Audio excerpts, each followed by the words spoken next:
Imagine converting to a whole new religion just to boost your political career, only to have the leader of that religion publicly call you out for being a terrible person. That's J.D. Vance's life right now. In a recent letter to American bishops, Pope Francis didn't just take aim at the Trump administration's mass deportation policies.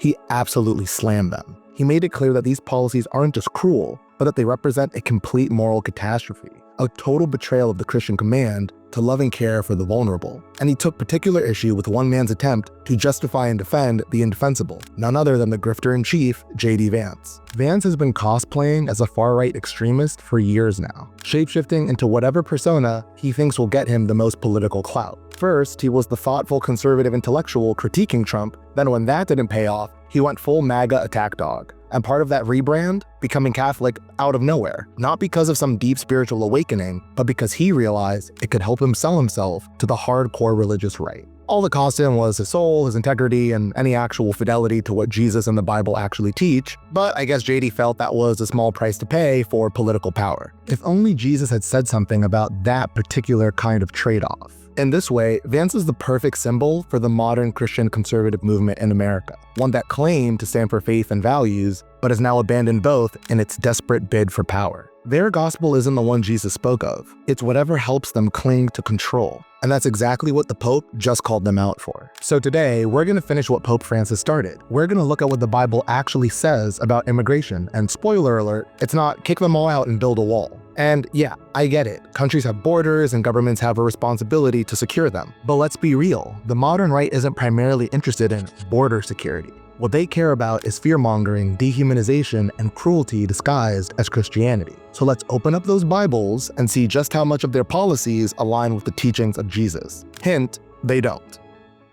Before we even get to Jesus, we should talk about the most important event in the Bible before his arrival. Because if you're looking for a biblical precedent on immigration, it's literally the entire story of the Old Testament. I'm talking about the Exodus, when an entire nation of refugees escaped oppression in their homeland and sought freedom in a new one. Sound familiar? The defining event of ancient Jewish history before the coming of Christ was an act of mass migration. The Israelites, suffering under Pharaoh's slavery in Egypt, fled for their lives. For the rest of biblical history, God doesn't just remind the Israelites that they were once oppressed foreigners in Egypt. He commands them never to forget. The pain they endured was meant to serve as an eternal warning, to never ever treat foreigners the way they were treated. Several verses from the Old Testament drive this point home. In Leviticus, God, through Moses, says, "When a foreigner resides among you in your land, do not mistreat them. The foreigner residing among you must be treated as your native born. Love them as yourself, for you were foreigners in Egypt. I am the Lord your God."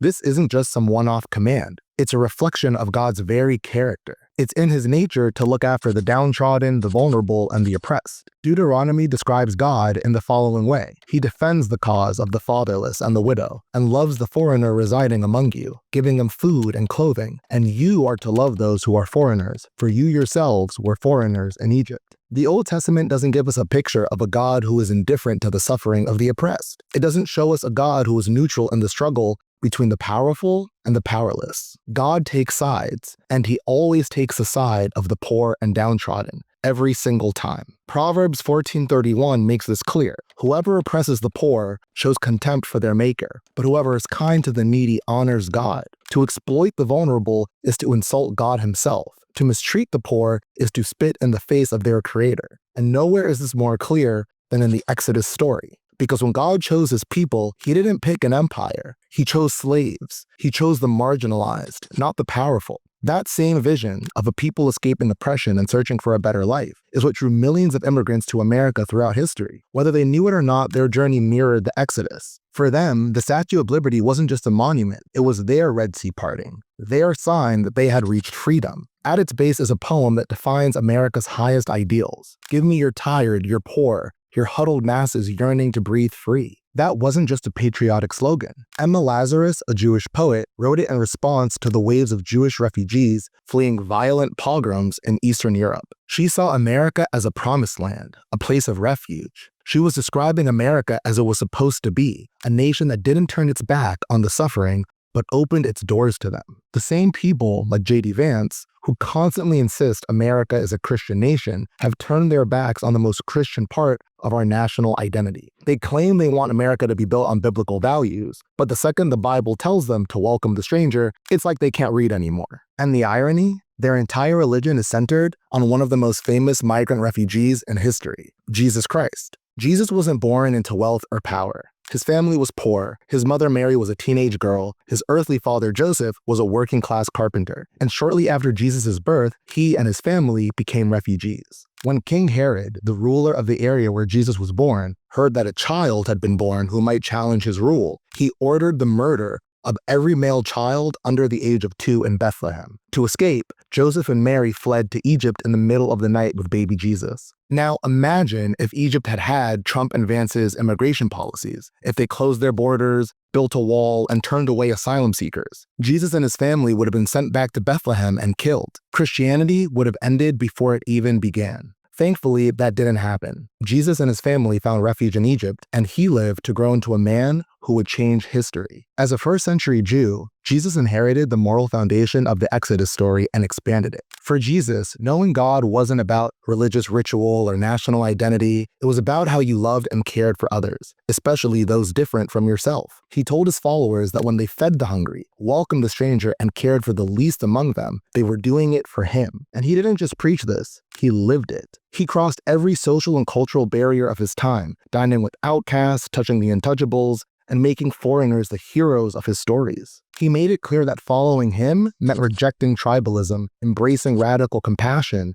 and seeing every person, no matter where they came from, as a child of God. This was central to one of Jesus' most important teachings, the command to love your neighbor as yourself. But this raised a difficult question. Who exactly is my neighbor? One day, a man asked Jesus this exact question. But rather than giving a simple answer, Jesus told what would become the most famous parable in the entire Bible, a story that redefined the very concept of love itself, particularly in its divine form. In the parable of the Good Samaritan, a Jewish man is attacked by robbers, beaten, and left for dead. As he lies there, two people pass without stopping to help, a priest and a Levite. The very people who, according to Jewish law, should have understood God's command to show mercy better than anyone. They see their fellow Jew suffering and do nothing. Then comes a Samaritan, the only person willing to help. This is the part of the story that would have stunned Jesus' audience. To understand why, you have to know just how deep the hatred ran between Jews and Samaritans at the time. It was an ugly ethnic and religious conflict going back centuries. Jews viewed Samaritans as heretics, unclean, corrupt, and beneath them. Calling someone a Samaritan was considered a vicious insult in ancient Jewish society. In fact, in the Gospel of John, when Jesus' critics wanted to discredit him, they sneered, saying, "Aren't we right in saying that you are a Samaritan and demon-possessed?" That's how much Samaritans were despised. Being compared to one was as bad as being accused of being possessed by a demon. And yet it is the Samaritan, not the religious hypocrites,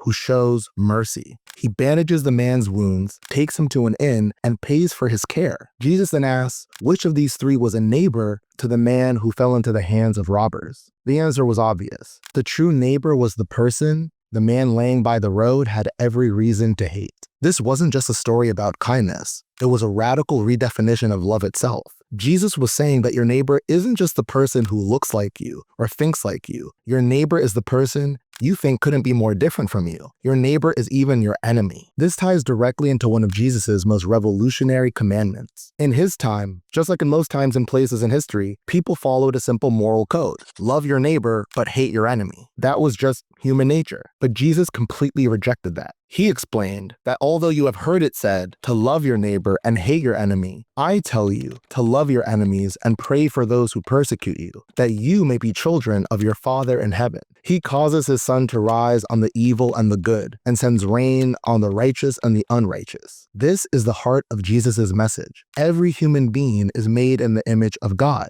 and the only way to truly honor God is to honor the dignity of each and every person, not just the ones who are easy to love. Jesus was making it clear that you cannot claim to love God while hating the people around you. The Bible makes this even more explicit in 1 John chapter 4, verse 20, when the author says, "Whoever claims to love God yet hates a brother or sister is a liar.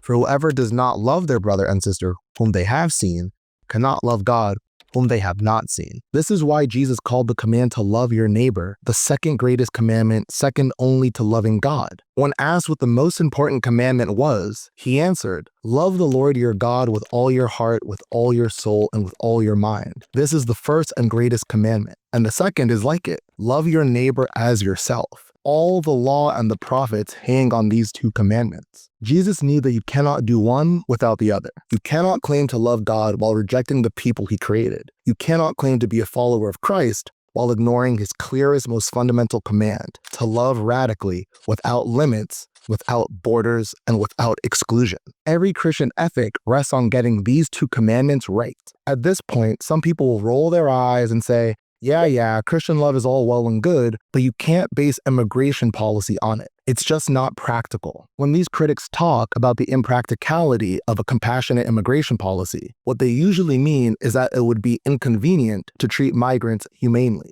But when did Jesus ever call his followers to prioritize convenience? Jesus calls us to do plenty of things that are difficult, uncomfortable, and yes, inconvenient. It's hard to love people we want to hate. It's hard to forgive those who have wronged us. It's hard to lay down our lives in service to others instead of thinking about only ourselves. But the entire point of Christianity is that following Jesus means doing what is right, not what is easy. That's exactly why Jesus warned in the Gospel of Matthew, "Broad is the road that leads to destruction, and many enter through it. But small is the gate, and narrow the road that leads to life, and only a few find it." The easy road, the broad, comfortable path, is the one that leads to moral failure. The harder road, the one that requires sacrifice, selflessness, and love beyond convenience, is the one that leads to true life. Jesus never said, "Do the right thing, but only when it's easy." He said, "Take up your cross and follow me." And if your Christianity can't handle inconvenience, then it was never Christianity to begin with. But beyond the debate over practicality, what really gets me is the sheer glee that some of the most ardent anti-Trump immigration supporters take in the suffering of others. They don't wrestle with the moral weight of the issue. They don't see it as a painful necessity or a tragic dilemma. They revel in it. It would be one thing if they saw mass deportations as a necessary but regrettable evil. That position would at least require some level of empathy and compassion. But that's not what we're seeing. What we're seeing is people who claim to be Christians taking joy in cruelty. The Trump-fueled backlash to immigration isn't about crime. It's not about the economy. It's not even about national security. It's about scapegoating. It's about giving people an easy target for their fear and resentment so they don't ask hard questions about why their wages are stagnant while billionaires are richer than ever, and why no matter who people elect, nothing seems to change. And yet, the very people who claim to follow Jesus Christ, who claim to believe in love, mercy, and truth, have bought into these lies and used them to justify cruelty. They've abandoned everything Christ stood for. They've chosen hatred over love, lies over truth, and fear over faith. And when they stand before God, what do they think he'll say? That they honored him? That they followed his commands? Or that, like the priest and the Levite and the Good Samaritan parable, that they saw the suffering of their neighbor and crossed to the other side of the road? Because when they cheered for cruelty, when they justified oppression, when they turned away from the most vulnerable, they weren't just rejecting immigrants. They were rejecting Jesus himself.